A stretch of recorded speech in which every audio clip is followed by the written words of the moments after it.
He raised his glass before the ink on the divorce papers even dried. I remember the sound more than the sight, the tiny crystalline ring of champagne tapping against his new girlfriend's glass, right there in the courthouse parking lot. The same parking lot where I had parked beside him faithfully for 27 years of marriage. The same parking lot where we used to hug after winning difficult battles together. Mortgages, medical scares, layoffs, raising 2 children. Now it was just asphalt and betrayal under my shoes. He didn't see me. Not yet. He wasn't even trying to hide his celebration. He didn't care who watched. To him, this was a coronation. Freedom. Youth reclaimed. A restart built on the ashes of a woman he assumed would go quietly. He lifted the glass and laughed. Full, unashamed. Then he pulled her in, kissed her, and said something that made her throw her head back in delight. I didn't hear it fully, but one line cut sharply through the wind. She'll sign anything. She always does. I felt it like a knife. I stood behind the tinted glass doors of the courthouse lobby, frozen, staring through the reflection of my own stunned face. My lawyer was still speaking to me about filing timelines and asset lists, but I didn't hear him. All I heard was my ex-husband, my almost ex-husband, believing that I would remain obedient even after he had carved away the life we built. And the irony? Minutes earlier, he had told the judge with a straight face that we needed to keep things civil. Civil. This was the man who drained our joint savings account 2 months before the divorce filing. This was the man who borrowed my inheritance from my grandmother, money she set aside specifically for me, then claimed he had no record of that transaction. This was the man who looked me dead in the eye the night before filing and said, "You'll be fine, Martha. You always land on your feet. Always." As if I bounced, not broke. But I didn't speak then. I didn't scream. I didn't cry. I watched. I memorized. I inhaled one long breath until the cold air steadied me. Because what he didn't know, what he couldn't have imagined, was that just upstairs, in a quiet corner of the courthouse, my lawyer and I had finished signing a very different set of papers. Papers he would soon be paying for. Papers he would discover not through courtesy, not through a call, not even through the slow crawl of mail. He would discover them through the piercing, unmistakable sound of a credit card alert buzzing in his pocket. I didn't know the exact moment it would hit. I didn't know what expression he would make. But the second I saw him clinking champagne, the dread inside me turned to a slow, deliberate flame. He toasted to my downfall. He had no idea he had just funded his own. And as if summoned by the thought itself, his hand slid into his pocket. I saw his face change. I saw the muscles in his jaw tighten. I saw the first flicker of confusion. And that was seconds before the real story began. Seconds before he realized the charge wasn't fraudulent. It was documented, approved, and authorized by me. As he stared down at the alert, I stepped out of the courthouse and walked toward him, each footstep echoing like a countdown to the truth he could no longer escape. My name is Martha Elling, and I am 62 years old. People hear my age and assume fragility, softness, a kind of fading presence that drifts around the edges of life rather than walking directly through its center. But I have always been comfortable in my own quiet strength. I don't raise my voice often. I don't argue for the sake of being right. I move calmly because I learned long ago that rushing only leads you in circles.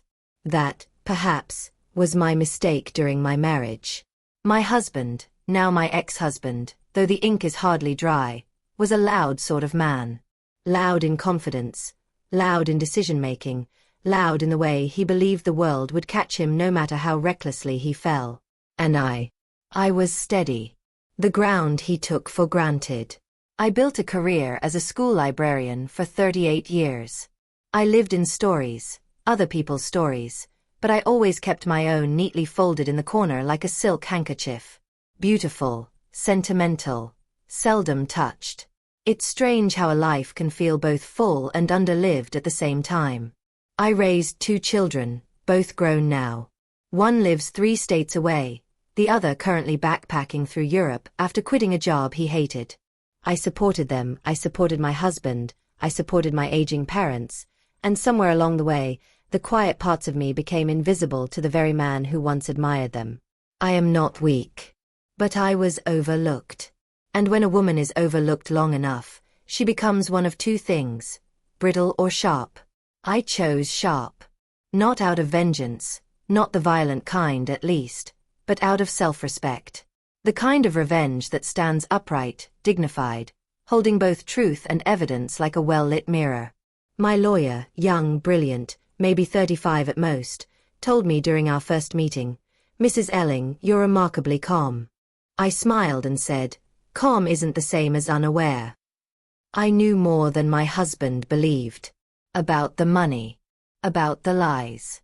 About the woman he began seeing under the guise of late office hours. I knew about the wire transfers he assumed I didn't understand, and the hidden credit card with purchases made at jewelry stores conveniently located near her apartment. But I didn't act immediately. Instead, I began documenting quietly, meticulously, as if constructing a research archive.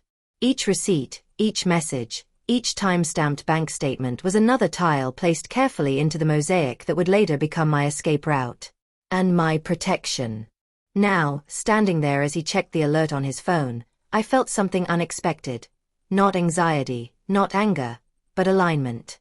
As though after years of living slightly off-center, my life was clicking into place one intentional decision at a time. He looked up from his phone, confusion shifting into irritation.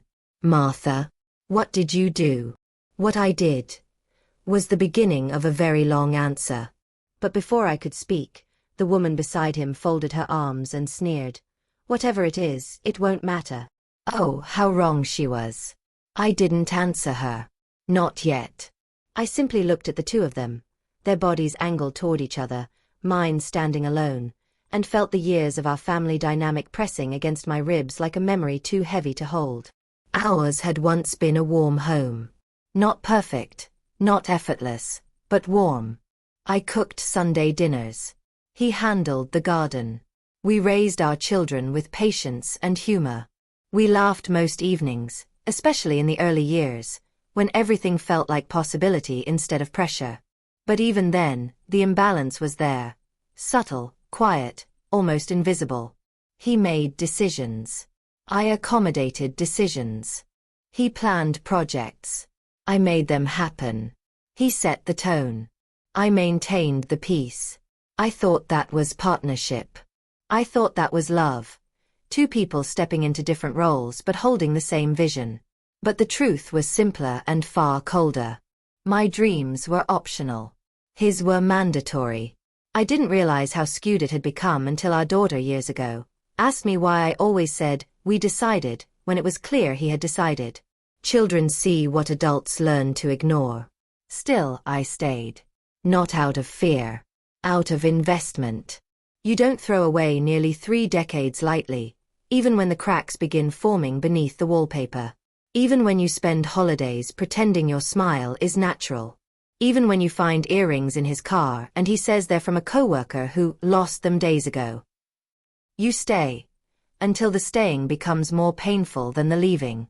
When I finally confided in our son, quietly, after he returned from college for a weekend, he sat across from me at the kitchen table, his expression shifting from confusion to anger to something like grief. "Mom, how long have you known?" "Long enough," I said. He reached for my hand, gently. "You don't have to keep carrying it alone." But I did for a while. Because he was right. I had carried far too much alone. And I realized painfully that my husband preferred it that way. He believed in control, comfortably, unquestionably, constantly. When he felt adored, he was gentle. When he felt challenged, he was dismissive. When he felt entitled, he was cruel in small, quiet ways. Not enough to leave quickly. Enough to leave eventually. My parents saw it before I did. My mother pulled me aside once years ago and said in her soft, fading voice, "You don't shine around him anymore." I brushed it off. Claimed stress, schedules, exhaustion. But I knew what she meant. I knew the version of myself I used to be. Curious, bright, steady but not silent. Somewhere along the way, he stopped seeing me as a partner. I became part of the furniture, expected to be present but unnoticed. And when a woman becomes invisible to the man she married, she begins to see everything he hides. So when he asked, "Martha, what did you do?" in that sharp, irritated tone, surrounded by the woman he replaced me with, well, I stood there with decades of quiet endurance behind me. And ahead of me, the truth I finally intended to speak. "Let's talk somewhere private," I said evenly. But he didn't know that the privacy I intended would expose everything he tried to bury. He didn't want to go anywhere private. Of course he didn't. A man who hides things clings to open spaces where confrontation feels diluted. But I didn't give him a choice. I simply began walking toward the far end of the parking lot, and after a moment of silent fury, he followed. His girlfriend trailed behind us, heels clacking an impatient rhythm. The moment we reached the edge of the lot, he snapped, "What was that charge? That better not be what I think it is." "Oh, it's exactly what you think," I said. The truth was simple. My lawyer and I had filed a temporary financial restraint order earlier that morning, using his own credit card on file to cover the necessary fees. Because what he did 2 months prior had consequences. He had quietly transferred $148,000 from our joint account into an account with only his name on it. An account I didn't know existed until the bank called to verify a suspicious withdrawal. His explanation? "It's for our future, Martha. I'm reorganizing our finances." Reorganizing. Like shredding documents is reorganizing. Like betrayal is administrative. But this wasn't the only thing he stole. Last year, after my mother passed away, she left me a small inheritance, money she intended for my retirement, tucked away for safekeeping. He knew how much that meant to me. He knew it was the last piece of her I had left. He borrowed it. All $62,000. He promised he would replace it after a business deal closed. He never did. Instead, he used it to impress the woman now standing behind him with her arms folded like she owned the ground we stood on. And the worst part? He thought I never kept records. But I had everything. Bank statements, transfer confirmations, screenshots of his emails, even a photo of the check my mother wrote with my name clearly printed on the memo line. "I didn't steal anything," he hissed now, leaning closer. "You always exaggerate." "I have documentation," I replied. He flinched. Just a small, involuntary movement, but it was confirmation that he knew exactly what I held. His girlfriend scoffed. "She's bluffing." I turned to her, calm as still water. "He used marital funds to pay for your apartment's security deposit. And your spring vacation. Both on a card he told me was for emergencies only." Her face drained of color. I wasn't cruel about it. I simply stated the facts. He stepped in front of her, voice rising. "Why are you doing this? Why now?" "Because you celebrated," I said softly. "Before the process was over. Before the truth was disclosed. Before you respected me enough to finish what you began." The wind picked up around us, carrying the sounds of cars passing by. He rubbed his forehead, pacing, the panic settling in his shoulders like weight he couldn't hide. "You don't want to fight me," he muttered. I straightened. "I don't want to fight you. I want the truth recognized. That's all. But sometimes truth is the heaviest punishment." And when we returned to my lawyer's office, he learned there was more, much more, that he had unknowingly paid for. My lawyer, Daniel, greeted us with that calm professionalism young attorneys wear like armor. He gestured toward the conference room, and we stepped inside. My ex-husband visibly sweating now, his girlfriend shifting uncomfortably beside him. The credit card authorization had done its job. But the documents Daniel laid out on the polished table did the rest. "This," Daniel said, tapping the first folder, "is a complete financial reconstruction of the past 18 months of your marital accounts." My ex-husband swallowed hard. Daniel continued. Mrs. Elling provided extensive documentation. Texts, emails, bank statements, screenshots, and a ledger she compiled over several months. It is thorough. I sat quietly. Years in a library had taught me that silence makes confessions louder. The next folder slid forward. And this, Daniel said, outlines the unauthorized transfers from the joint account into your private account, as well as the inheritance funds taken from an account legally designated to Mrs. Elling. His girlfriend fidgeted, eyes darting between us. My ex-husband tried for bravado. This is all a misunderstanding. Daniel smiled. Fortunately, misunderstandings are easy to clarify with math. He opened a spreadsheet, color-coded, time-stamped, organized to perfection. My kind of justice. Transfer amounts. Dates. Merchant names.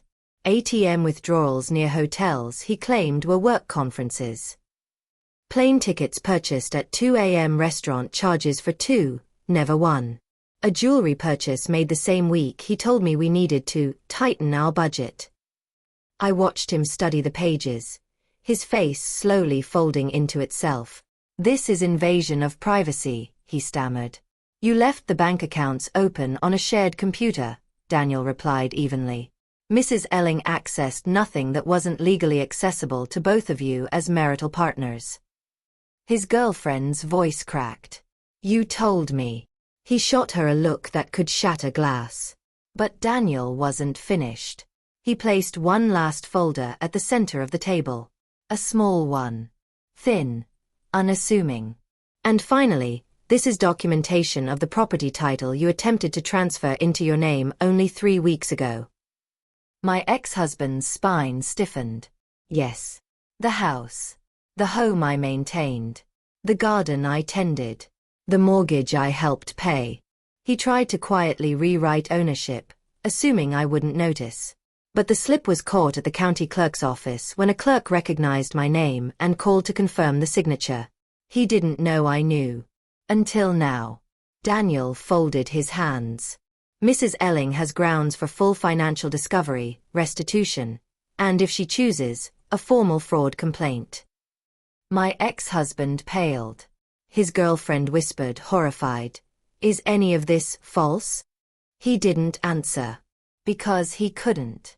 Daniel turned to me gently. Mrs. Elling, are you ready to proceed? And for the first time in years, I felt ready for everything. There is a moment, small, almost invisible, when a woman who has been quiet for too long finally steps forward. My moment came right then. I looked at the folders spread out before us like a map of the years I had silently endured. I thought of the late nights I spent alone while he claimed to be working. The vacations he cancelled because he said we needed to save.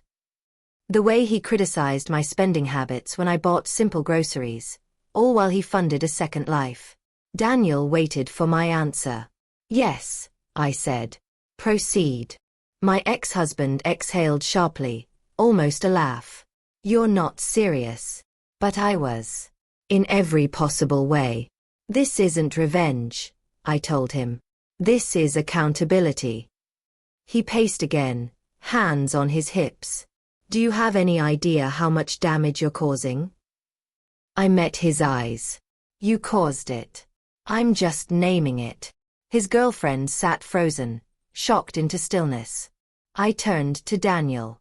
File the motion. All of it. Very well, Daniel said, already gathering the papers with efficient precision. Then something unexpected happened. My ex-husband stopped pacing. He didn't yell. He didn't insult me.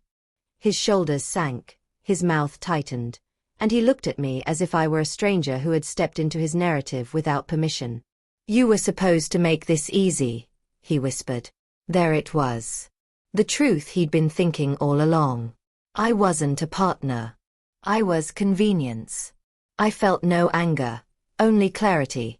I made your life easy for 27 years. This is the first time I'm making it balanced. He opened his mouth to respond, but the security guard knocked gently on the conference room door, reminding us that another appointment needed the space soon. The world kept turning, even in moments of personal unraveling. Daniel slid a final document toward me. Sign here to formalize the discovery request. I picked up the pen. My hand didn't shake. Not even slightly. And that was when my ex-husband stepped forward, his voice rising not with aggression but desperation. Martha, don't do this. It'll ruin me. I paused mid-signature and looked at him. You ruined us, I said.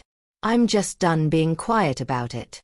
A silence followed, long, fragile, heavy enough to settle dust. Then the pen glided smoothly across the page. Decision made. Path chosen. Turning point sealed. But the consequences he feared were nothing compared to what happened next, when the first official notices went out and his carefully built facade began to crumble in public. The downfall wasn't dramatic. It wasn't loud. It didn't explode like a movie climax. It eroded, slow, steady, inevitable. Within 2 weeks, the financial discovery request arrived at his office. His assistant, who had always liked me, called to warn him before handing over the envelope. He tried to act unfazed, but whispers travel. Businesses notice. Clients notice. And when certain tax discrepancies surfaced during the investigation, well, silence becomes very loud in the right rooms. He tried to hide the panic, but people sense when a man is unraveling from the inside. The girlfriend left first. Not with screaming. Not with tears. She simply packed her things, handed him his spare key, and said the words women speak when illusion falls away. I didn't sign up for this. His co-workers grew distant. His boss requested a meeting. His bank reversed several transfers. His credit card froze twice in one day. He blamed me for everything. But I didn't contact him once. The system he thought he controlled, the finances he manipulated, the paperwork he dismissed, the records he thought I'd never keep, became the very mechanism of his undoing. The house title transfer raised red flags with the county. The inheritance theft triggered legal scrutiny. The marital funds used for his girlfriend became undeniable marital waste. Every action he'd taken to secure advantage now worked against him with perfect symmetry. Poetic justice rarely announces itself. It simply arrives. And as for me, I went on with my life. Quietly. Peacefully. I took morning walks. Baked small loaves of bread. Volunteered at the library on weekends. Freedom didn't feel like adrenaline. It felt like oxygen. When the court requested a formal deposition, his attorney called Daniel first. We'd like to settle, the attorney said. Of course they would. But Daniel glanced at me. Mrs. Elling will decide. And I did.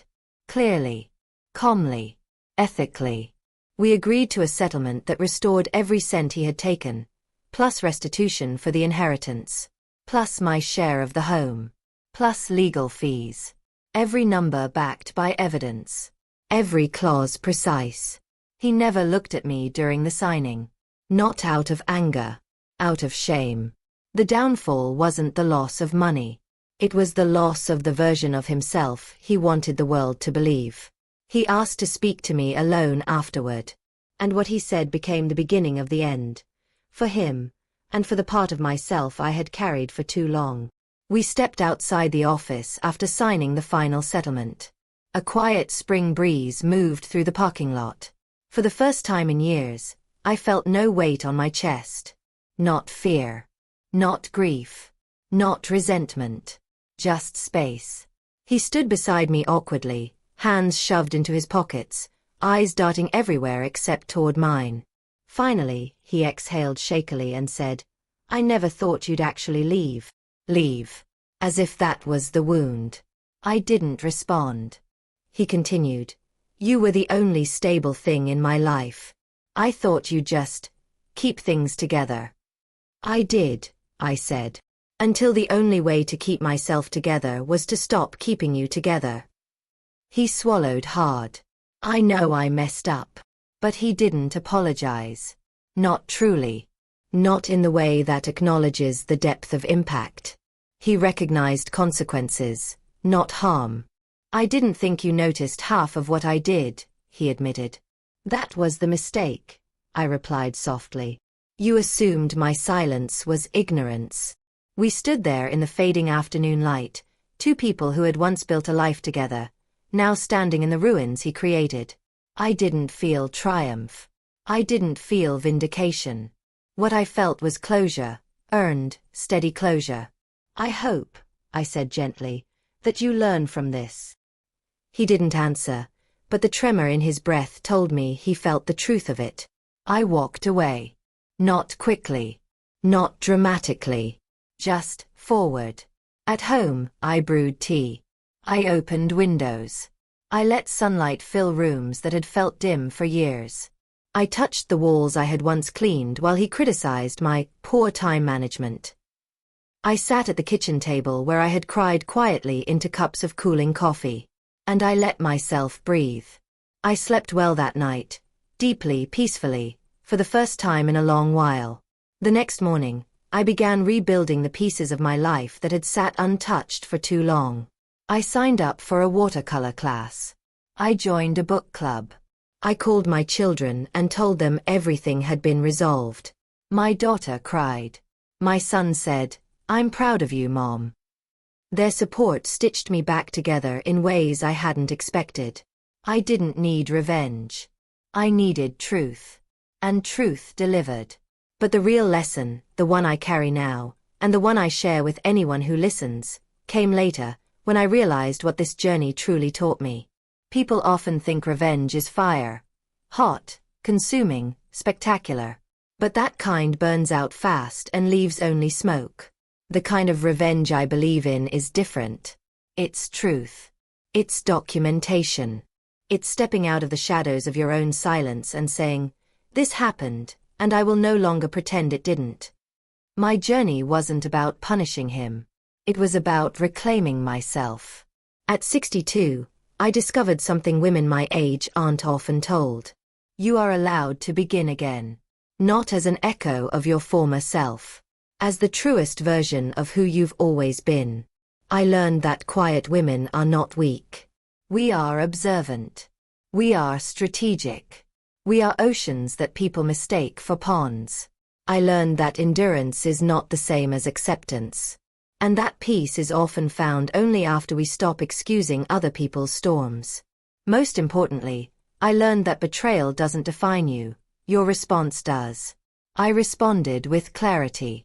With evidence. With dignity. And that is the kind of story I want others to hear, especially women who feel invisible in their own homes, their own marriages, their own lives. If you are listening to this, and you feel something in your chest tighten with recognition, let me tell you this. Your truth matters.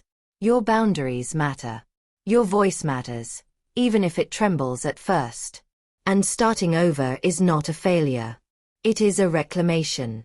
My ex-husband once said I always land on my feet. For years, I thought he meant it as a compliment. Now I understand it differently. Landing on your feet doesn't mean you never fell. It means you chose to rise. And oh, how I rose. This is my story. And I offer it not as a warning, not as a threat, but as a quiet declaration. Sometimes the most powerful revenge is becoming someone who no longer needs it.